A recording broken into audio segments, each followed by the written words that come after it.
Hey everyone, welcome back. This will be another Crime Couples episode, and today we're looking at the case of Mark Twitchell, the Dexter copycat killer, who, yes, got his inspiration from the TV show Dexter, and he is responsible for the 2011 murder of Johnny Altinger.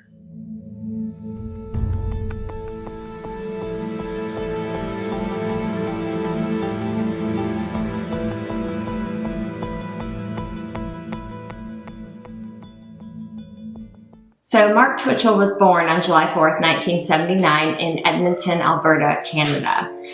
He, at a young age, dreamt of making blockbuster films, and he did this like wherever he could. He did have some set people that worked for him that said he was actually really good at what he did, that he was up and coming in the Canadian, film industry. Yeah. So Mark was kind of a Star Wars geek. He really enjoyed the films and everything. So he actually put out a fan film. So he, fan made a prequel to the movie Secrets of the Rebellion. Before it actually came out, a few days prior to that, he released that. Apparently, he was working on a couple other small films. One was a comedy that he had scripted. The other one, which is what's really important, comes to the light later in the case, is a horror movie that he was putting together called House of Cards. Now, in this movie, it depicts someone who is trying to write a movie about a serial killer, and his inspiration for finding out about a serial killer is to become one himself so he knows how it feels. And so he writes this in the persona of him being the main character. Which sounds a lot like Dexter. Yes. And we later find out this is somewhat, I would kind of say, not like necessarily a memoir, but something that is pretty realistic to him. So along with Star Wars, Mark was actually a very big internet geek as well. He trolled the internet for women. He did meet his first wife, Megan Castarillo. And early on in their relationship, she said that she didn't really have a trust for him. She noticed signs that something wasn't right.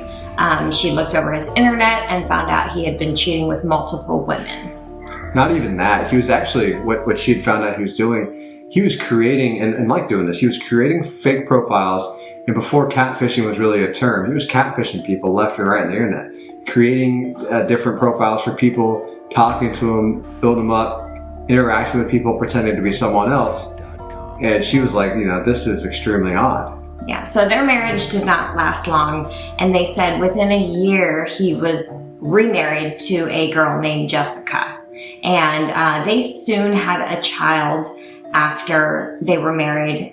So this all started to get a lot darker when Mark decided to take his catfishing skills to a dating website. So he was using the website Plenty of Fish, where he would go on disguising as a woman, and his plan was to lure people to his garage that he had rented in like the suburbs of Edmonton. So his plan was to bring him out there and pretty much act out what he had been planning for his serial killer movie. So his first, and I'm going to say victim, was a young man, middle-aged man named Gilles Tetreault. And he was lured out for the same thing that he would think would happen. He thought he met this woman online. She was amazing. Her name was Sheena, right? That was the profile name. And he was going... And she was beautiful. I mean, these pictures, you see this guy who's dorky and nerdy, and then you see this girl. And it's like, stop. And so yeah, ultimately, he's like, okay, yeah, you want to go out with me? Sure, I'll go. But she gives him these instructions to come meet. And it's not like, here's my address, come here. It's kind of like, here, you take this road, and then when you see this, turn this direction. Give him step-by-step instructions, like it's MapQuest. Right. To end up getting, and tells him to come through the garage. So the message is saying something like, to get to my loft, it's easier if you go through the garage.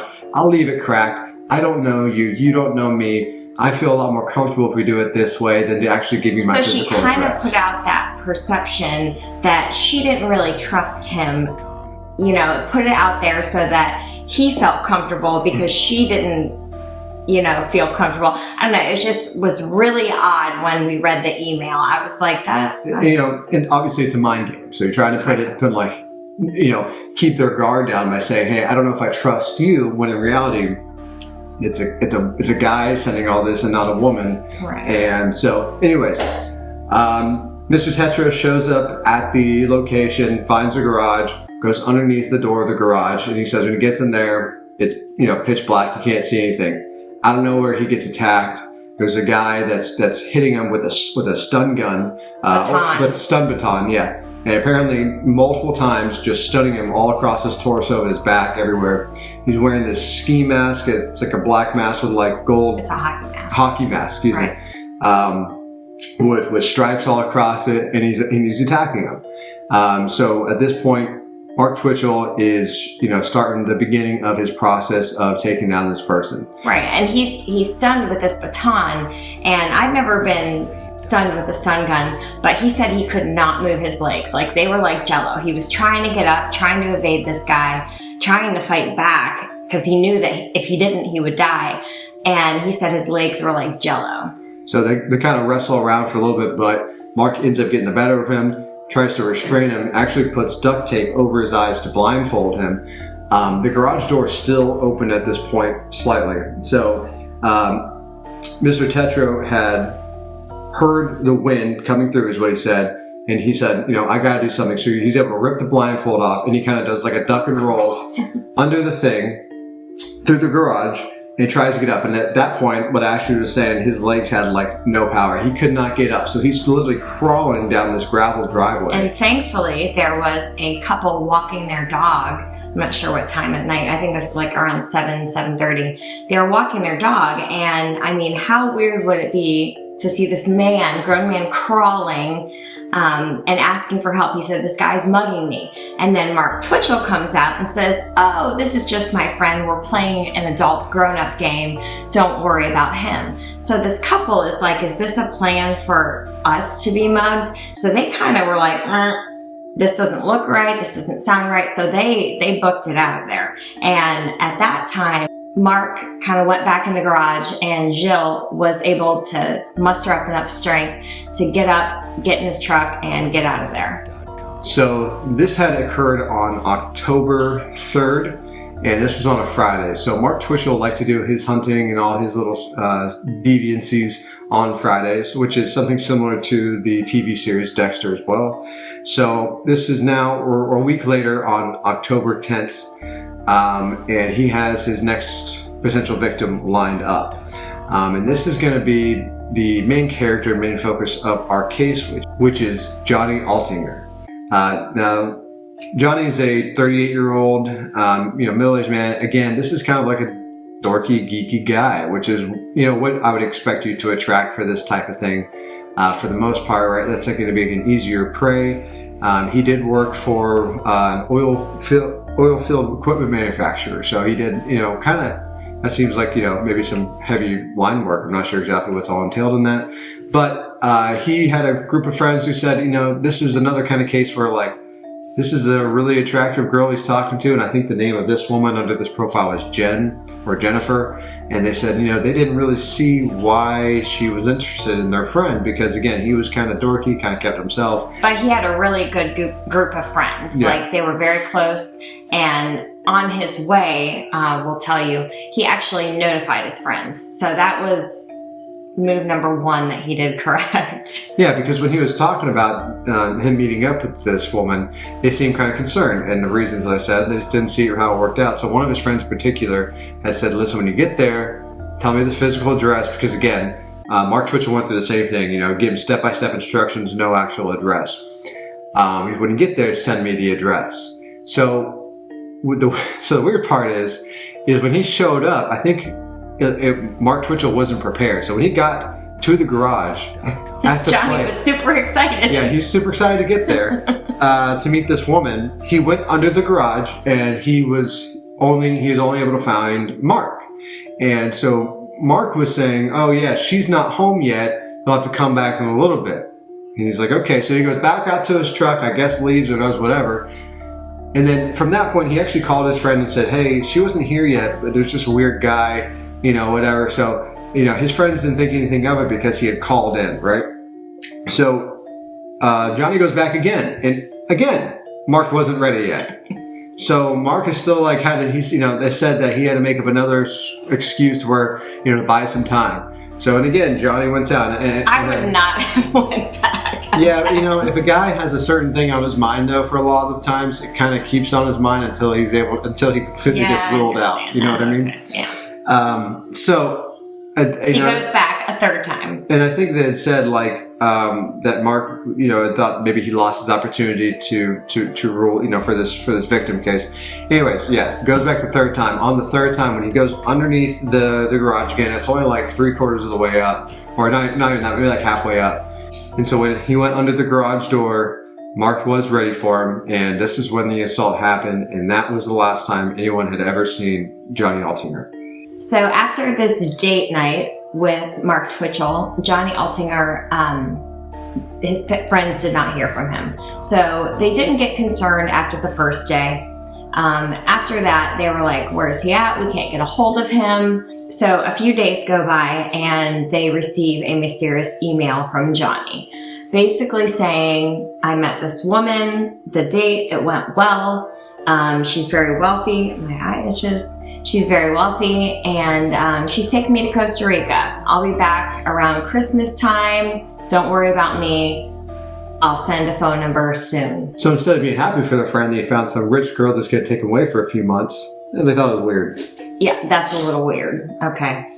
So they decide that doesn't add up. Like, something's not right. This woman is beautiful. She's wealthy. She has all these good qualities.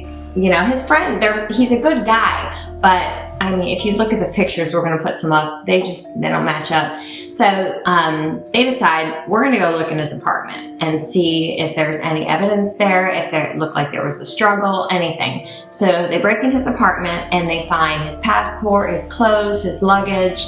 Normal things you need to travel. Right. So they find all of his belongings that he would take on vacation, his passport, his luggage, most of his clothing, dishes, and he was a pretty tidy person. So they just saw this was odd. So this would be very abnormal for Johnny. At his employer, they also received a resignation, but he did not, when they tried to reply, there was no forwarding address to send his final paycheck. So again, this seemed very odd. So it actually said the employer did respond back to try to see, what's going on. There's no signs of workplace being weird or him having any signs that he was going to resign. His friends also had the same occurrence when they tried to respond back to the email, because they said the email format wasn't really like him. They said something along the lines of, well, who's going to pick your brother up from the airport? Knowing that he had a brother, but he wasn't scheduled to come in. And they did that to try to trap him. Yeah, a trick. But they still had no response from that email that was sent. So at this point, police have gotten some phone calls, and they didn't really look into it at first. But Johnny's been missing, and they went to look at who owned this garage. So they found the deed, and it was Mark Twitchell. So they brought Mark in and just asked him some basic questions. What are you doing in there? Overview of what's going on. And they said that he was very trustworthy, that they believed what he said. He seemed very open and honest. And we watched the video, and I mean, he just seemed real laid back and relaxed. And this seasoned investigator of 17 years said that he believed him right off the bat. And so also during the interview, Mark had said, well, trying to explain some of the things when they were talking about it, he's like, well, I make small time movies. I have props in there. That's all that this is. This is only props. This is, whatever. And he seemed very unsure of what had happened. He had no idea. So the cops let him go, right? So, a week goes by or some time, and one weird thing that was mentioned was, Johnny had a red Mazda hatchback, and it was nowhere to be found. That was another thing. They couldn't locate the car.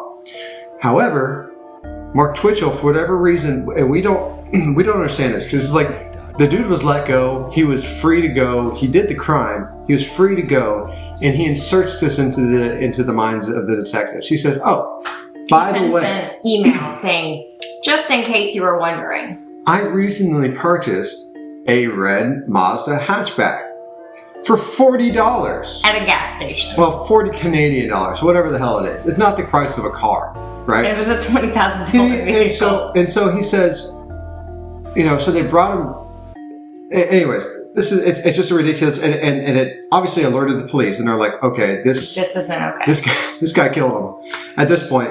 So he says that he was approached by this man at a gas station and asked him if he wanted to buy a car, like normal people do at a gas station. That he met a girl, again, that had all this money and was going to buy him a car. So he sold this $20,000 car to Mark Twitchell for $40.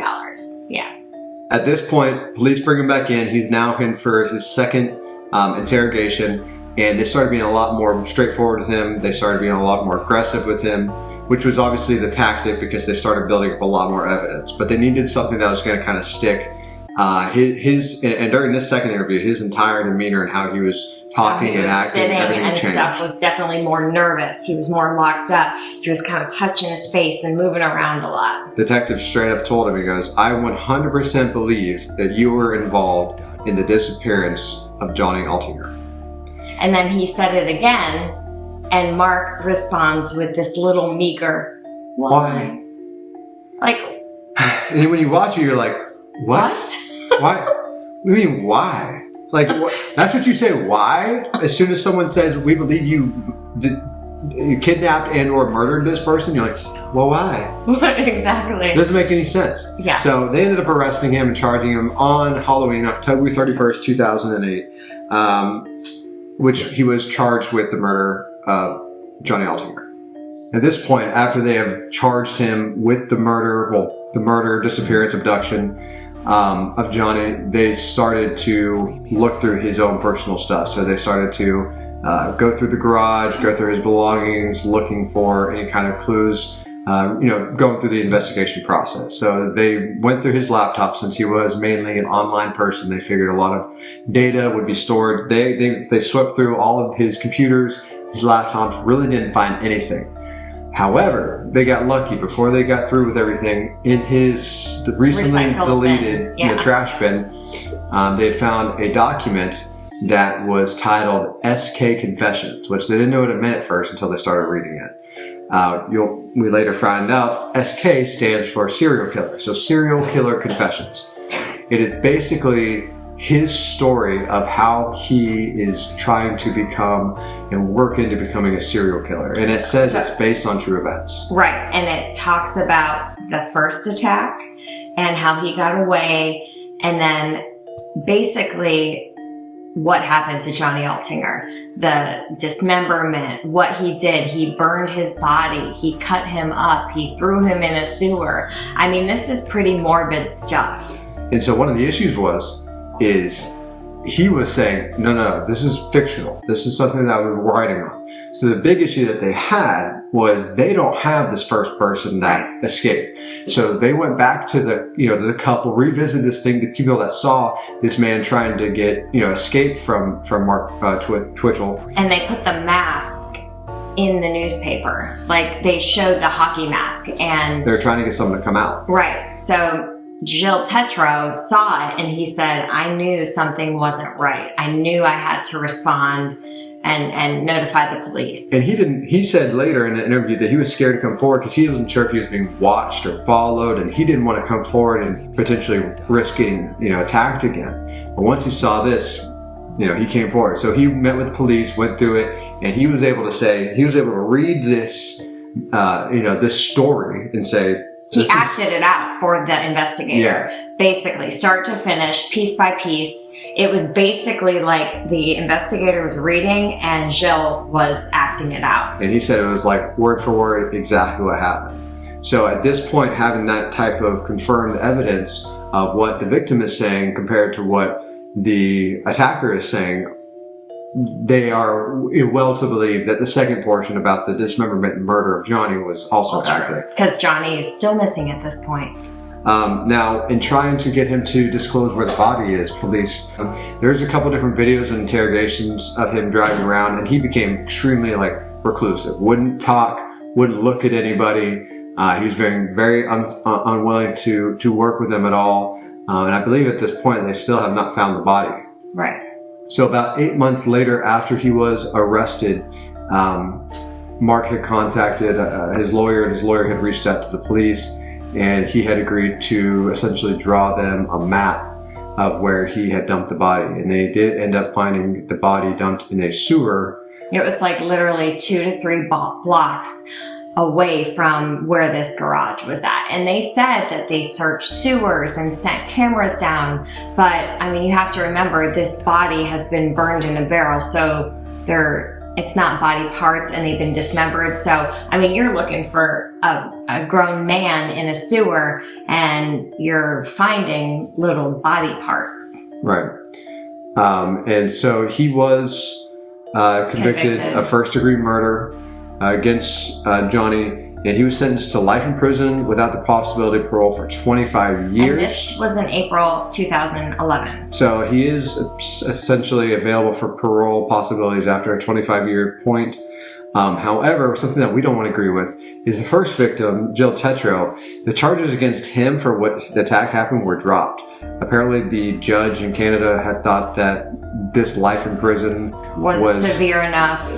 But they didn't want to tack on the extra stuff, which is ridiculous to us, because that it kind of, especially for the victim, it feels like it just got thrown out like it was nothing. Right, and he has the opportunity to get out at some point. I mean, we saw that he is even trying to be on some inmate prison website to reform his life and build connections and all of this bull crap. I mean, this man is a convicted psychopath. Literally tried to write out a story where he could become a serial killer. And if he would have... And that's multiple.